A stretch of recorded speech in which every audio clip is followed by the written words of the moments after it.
So yeah, some nice little updates here. I guess this one will continue to be pretty popular, although perhaps not quite as popular as one of its siblings, and that's the more modern looking Hunter 350. They're built upon the same air-cooled 350 single-cylinder platform, but for some reason the Hunter is a phenomenal seller, and I hadn't quite appreciated to what extent until a recent statement emerged from Enfield's chief commercial officer, which said that this particular model has sold a phenomenal 500,000 units since they introduced it just 2 years ago.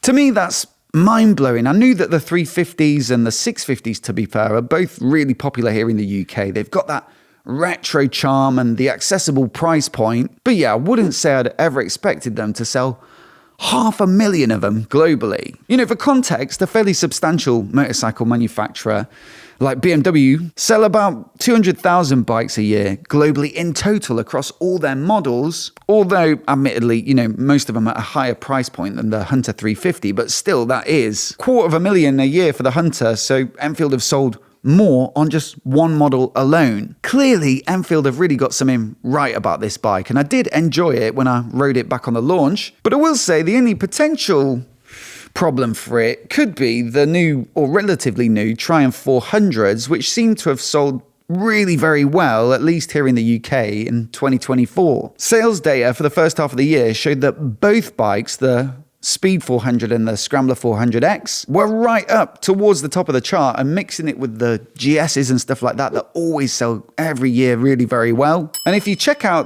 the equivalent list from 2023, well, these spots were more so taken up by the Hunter and the Classic 350. So yeah, it'd be interesting to see how that plays out when the full year of data is released. And also I'd be interested to know if anyone knows, you know, how well are those Triumphs selling in India, where they're produced by Bajaj, and where also Enfield sell the majority probably of those 500,000 Hunter 350s. Leave me a link in the comment if you've got any articles or data on that. But for me personally, out of the two, I'd probably still go for the Triumph, just because it's got pretty much double the power of those air-cooled Enfields, even if you are having to pay about £1,000 more for it. Let me know your pick there as well down in the comments.